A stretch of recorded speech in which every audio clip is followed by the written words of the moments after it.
할렐루야. 10월 28일 수요일 새벽기도를 시작하도록 하겠습니다. 사도신경으로 우리의 신앙을 고백하시겠습니다. 나는 전능하신 아버지 하나님 천지의 창조주를 믿습니다. 나는 그의 유일하신 아들 우리 주 예수 그리스도를 믿습니다. 그는 성령으로 잉태되어 동정녀 마리아에게서 나시고 본디오 빌라도에게 고난을 받아 십자가에 못 박혀 죽으시고 장사된 지 사흘 만에 죽은 자 가운데서 다시 살아나셨으며 하늘에 오르시어 전능하신 아버지 하나님 우편에 앉아 계시다가 거기로부터 살아있는 자와 죽은 자를 심판하러 오십니다. 나는 성령을 믿으며 거룩한 공교회와 성도의 교제와 죄를 용서받는 것과 몸의 부활과 영생을 믿습니다. 아멘. 찬송가 401장 찬양하시겠습니다. 찬송가 401장입니다.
오늘 위해 주신 하나님의 말씀은 구약성경 예레미야서 51장 54절에서 64절까지 말씀입니다. 예레미야서 51장 54절에서 64절까지 말씀입니다.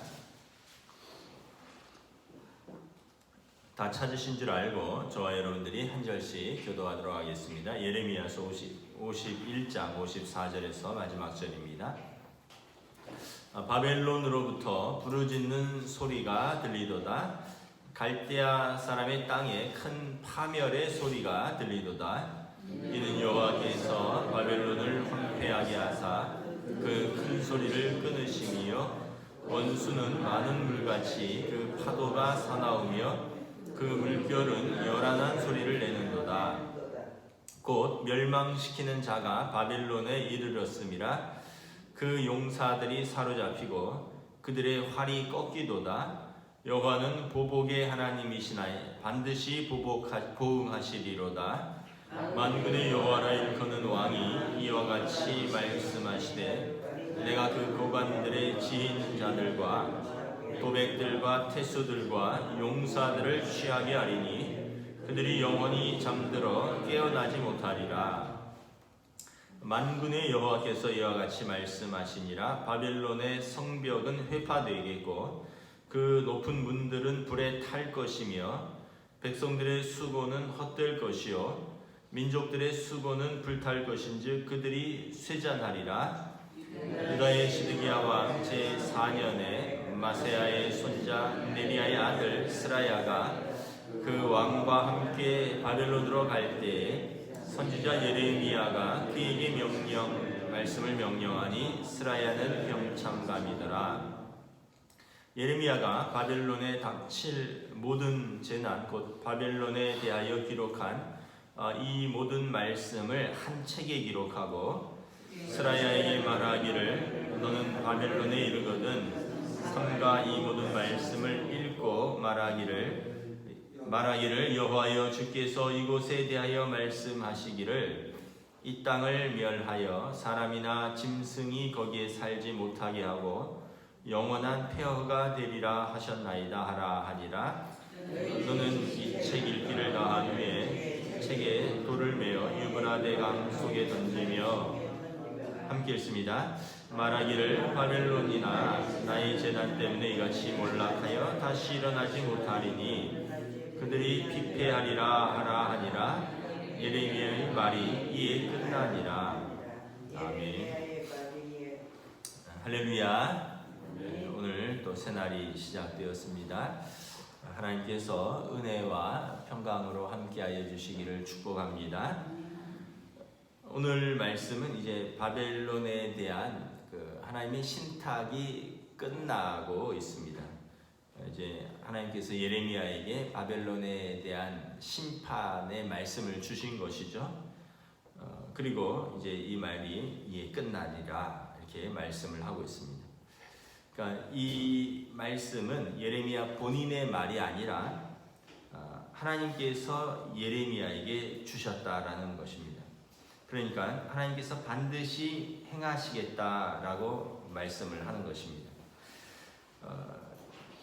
오늘 59절에 보면 이 때를 좀 기록하고 있습니다. 이 유다의 시드기야 왕 제4년에 마세야의 손자 네리야의 아들 스라야가 그 왕과 함께 바벨론으로 갈 때에 선지자 예레미야가 그에게 명령하니 스라야는 병참감이더라. 그러니까 이 예레미야는 이 예레미야를 서를 기록한 바룩이라는 서기관이 있습니다. 서기관의 누구의 아들이냐면 마세야의 손자 네리야의 아들입니다. 그러니까 오늘 보면 이 스라야라는 사람이 나오는데 이 스라야는 서기관 바룩의 형제라는 것을 알 수 있습니다.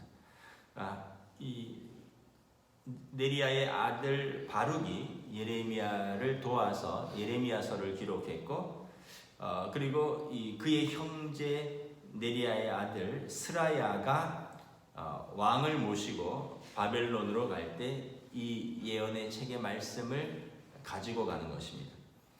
시드기야 왕이 10년을 재위했는데 왜 제4년에 바벨론으로 갔느냐? 신하들과 함께 이제 주전 594년에서 593년에 바벨론 왕이 그 바벨론의 속국들의 왕들을 다 소집을 했습니다. 이유는 뭐냐면 바벨론이 자꾸 나라들을 점령하고 넓혀가면서 관리하기가 점점 어려워지는 겁니다. 이제 자기가 한두 개 나라들을 예전에는 관리했다면 이제는 뭐 중동과 근동 또 심지어 이제 이집트까지 전쟁에서 승리를 했으니까 관리해야 될 나라들이 많은 거죠. 그런데 이제 종종 나라들이 반역을 일으켰습니다. 이제 바벨론에 대항해서 이제 쉽게 얘기하면 이제 독립 전쟁을 일으킨 거죠. 그럴 때마다 무참하게 짓밟고 진멸을 하는 것입니다. 그래서 하루는 이제 그 왕들을 다 소집을 한 겁니다. 그리고 가장 최근에 있었던 그런 바벨론에 대한 반역 시도를 설명하고 어떻게 진멸되었는지를 보여주는 것이죠. 그리고 다른 왕들에게 충성을 확인받기 위해서 부른 것입니다. 그러니까 이제 유다의 왕도 그렇게 간 것입니다. 근데 이제 결국은 이 시드기야 왕도 바벨론으로부터 이제 등을 돌리고 이집트랑 손을 잡고 바벨론과 대항하려고 하다가 이제 유다도 완전히 멸망하게 되는 것입니다. 어쨌든 그 바벨론 왕은 이제 아주 강력하게 징벌을 하는 거죠. 예를 들면 뭐 로마 같은 경우는 그 나라들을 전쟁에서 이기면 그 나라의 문화와 그 나라의 종교를 허용을 해줍니다. 근데 바벨론 같은 경우는 허용이 일체 없습니다. 아주 강력하게 이제 징계하는 것입니다. 그랬더니 하나님께서 안 되겠다. 내가 너를 징계해야겠다. 무슨 막대기가 심판자 노릇을 하느냐. 그래서 바벨론을 징계하는 것입니다. 그래서 우리가 계속해서 성경을 보면 심판의 과정들이 나와 있습니다. 첫째는 그 심판에 대한 행위들이 기록되죠. 행위들이 선포됩니다. 두 번째는 하나님의 경고가 이어집니다. 40절에 보면 예레미야가 바벨론에 닥칠 모든 재난 곧 바벨론에 대하여 기록한 이 모든 말씀이 한 책에 기록되고, 하나님의 경고는 이미 성경책에 기록되어 있습니다. 새삼스럽게 우리가 다른 데서 찾을 필요가 없습니다. 하나님의 말씀은 성경책에 기록되어 있습니다. 두 번째는 선지자를 통해서 선포됩니다. 61절에 보면 이 병창감 스라야에게 너는 바벨론에 이르거든 이 모든 말씀을 예레미야가 이제 준 그 예레미야서죠. 이 모든 말씀을 읽고 말하라는 것입니다. 그리고 다시 말하면 하나님의 경고가 선포되는 것입니다. 이제 여기에서 하나님의 경고가 선포될 때까지는 기회가 있는 것입니다. 하나님은 기다리시고 악인은 살 기회가 있는 것입니다. 그런데 계속 악을 행하면 어떻게 되죠? 하나님의 심판이 임하는 것입니다. 하나님의 공의가 실현되는 것입니다. 그러나 만약 여기에서 돌이키면, 회개하면 사는 길이 열리는 것입니다. 하나님의 자비와 긍휼과 사랑이 구현되는 것입니다. 그러니까 어떻게 보면 이 간단한 그 공식 같은 것입니다. 악한 행위가 있으면 하나님의 경고가 있어요. 성경책에 기록되어 있고 선지자들을 통해서 선포되고, 계속 악을 행하면 하나님의 심판이 임하는 것입니다. 하나님은 공의의 하나님이니까. 그러나 그들이 회개하고 돌이키면 하나님께서 자비와 긍휼을 베푸시는 것입니다. 왜냐하면 하나님은 또한 사랑의 하나님이시니까. 그래서 여러분 우리 삶에 있어서도 이것이 동일하게 이렇게 반복되는 것을 볼 수 있습니다.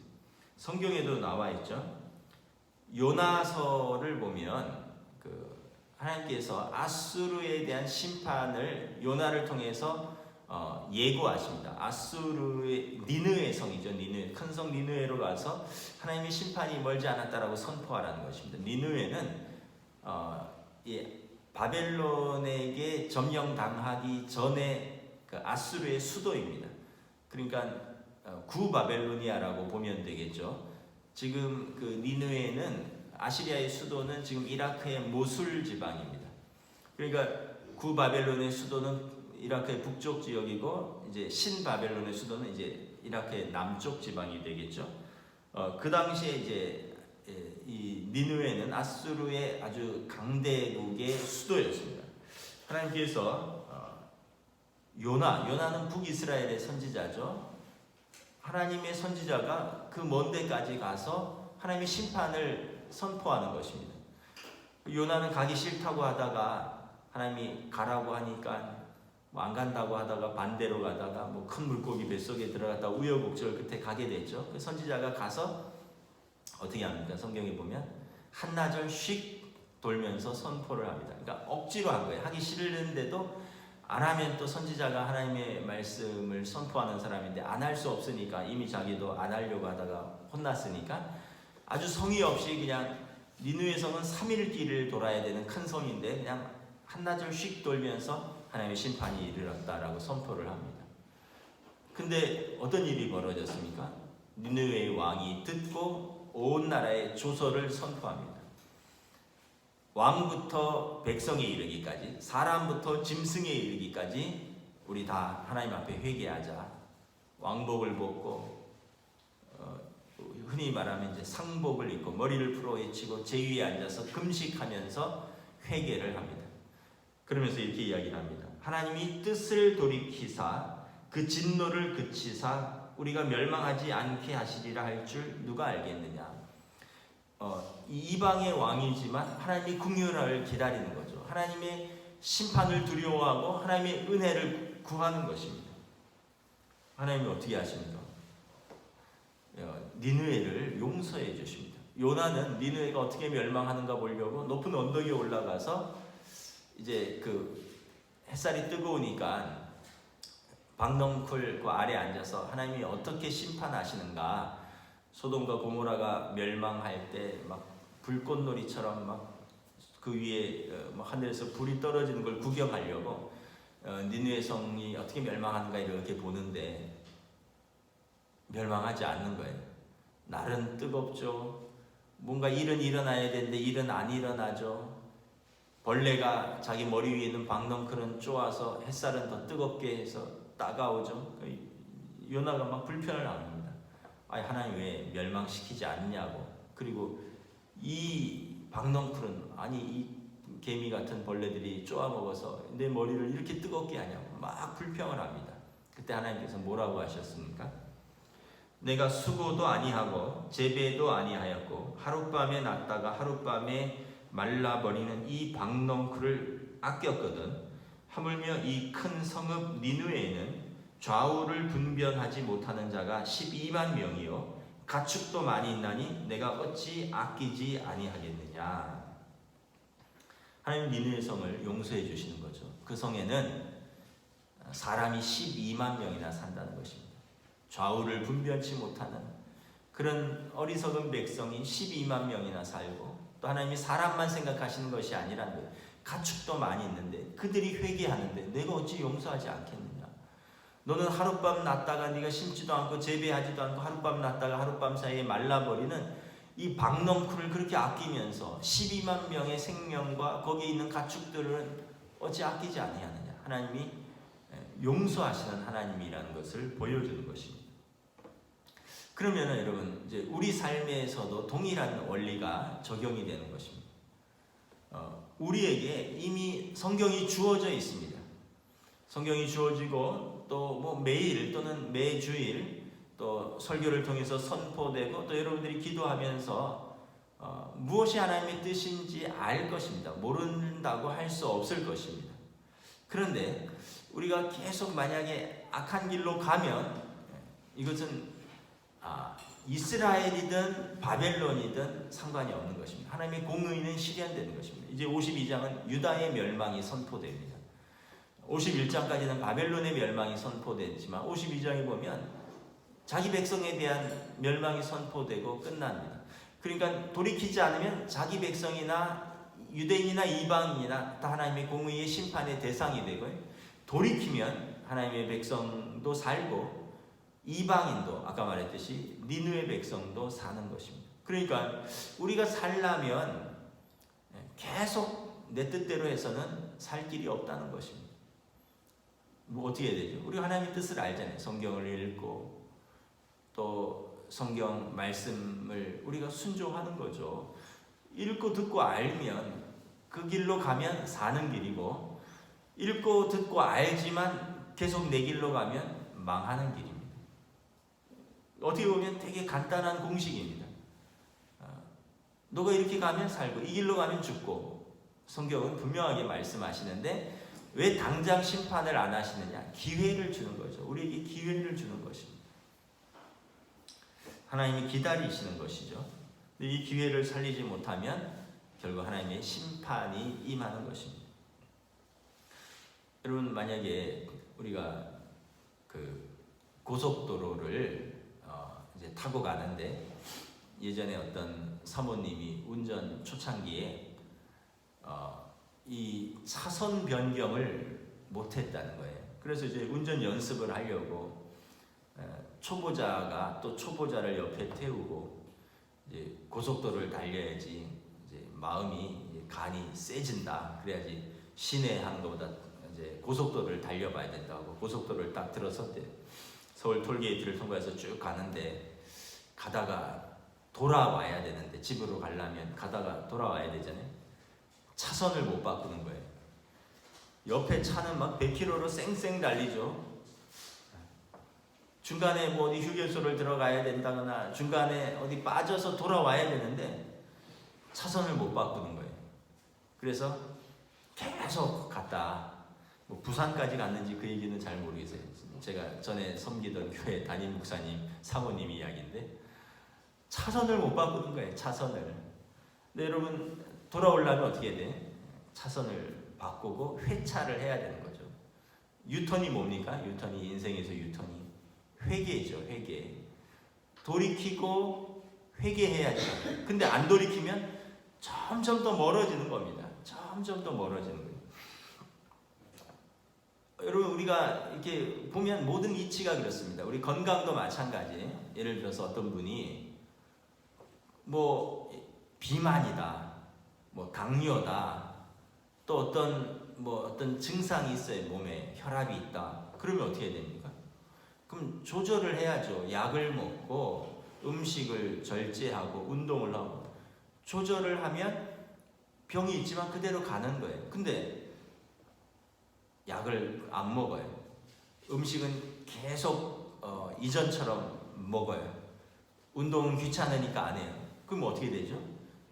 계속 몸 안에서는 이제 변화들이 일어나는 거죠.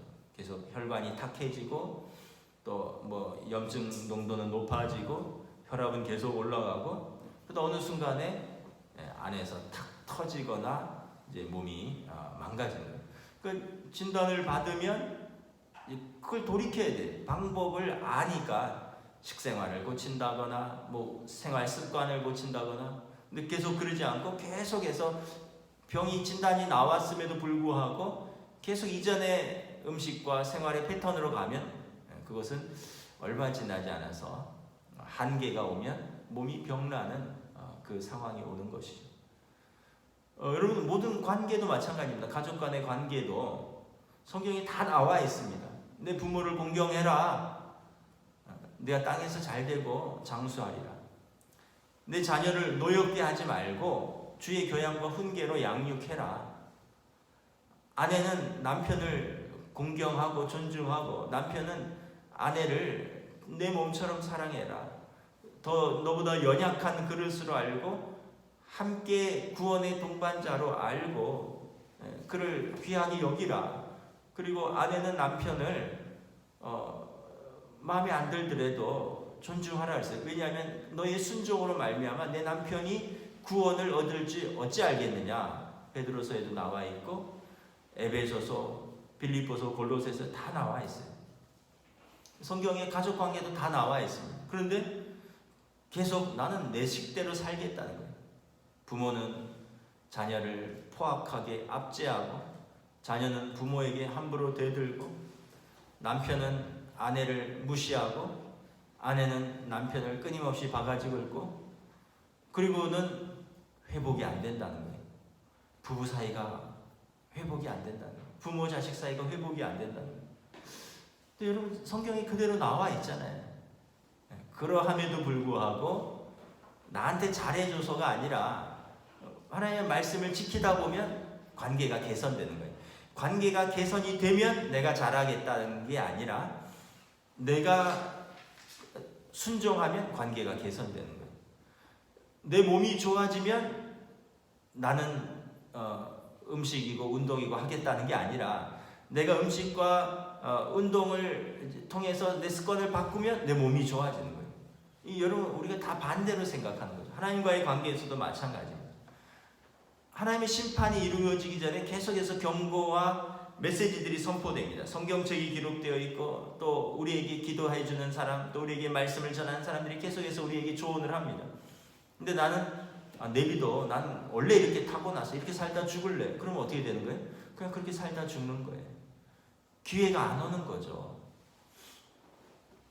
우리 주변에 그런 사람들이 많이 있습니다.